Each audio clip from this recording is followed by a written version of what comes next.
Having relocated back home to Devon in 1999, in the days when the internet had a voice all of its own, by which I mean that dial tone followed by the click brrr that some of us are old enough to remember, and having worked flexibly ever since, I've learnt a few things which may be helpful for anyone who's looking to work flexibly.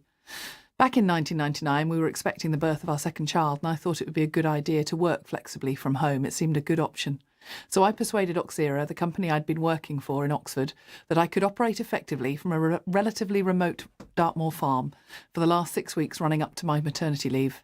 Despite the very slow, sometimes a little unreliable dial-up internet, I was able to connect with professionals across the UK to develop a professional group we'd been trying to launch for about a year. Being entirely focused on that activity and away from the office was key to the success we finally experienced in launching our new communications group. Oh, the irony. And so my experience of working flexibly began. Thinking back to those times, I now appreciate the speed of internet connectivity we have today. I never imagined that it would be possible to work from my car with this view. With a 4G signal seemingly all to myself, on a web conference with people in London and elsewhere, I had the best bandwidth of any of them. And all from a relatively small smartphone, not the brick of a laptop that I used back in 1999.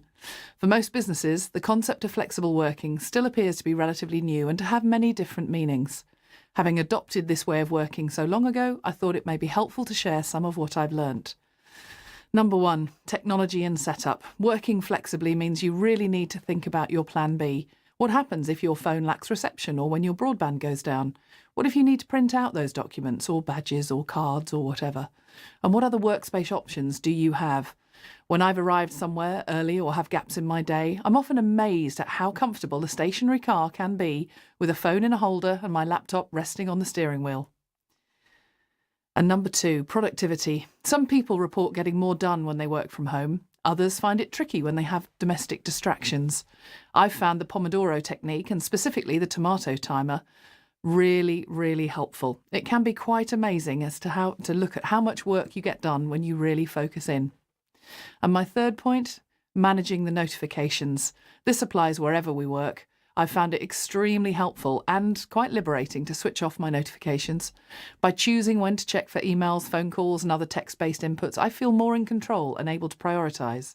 Clearly, if you're waiting on information from others, you need to think about how to find a balance. And if you work in a virtual team, then there needs to be guidelines so as to maximise your collective efficiency. Of course, flexible working cannot work for everyone. Making it work when appropriate is all about considering what needs to happen and ensuring you have the right tools available to enable the work to be done. With a mindset that embraces flexible working, it's possible to make the most of these few minutes each day, wherever we may be. Here at Southwest Growth Service, we have a wide range of experience of flexible working and insights to offer from our experiences with all kinds of organisations. Contact us to find out how we can support you in making flexible working work for you and your business.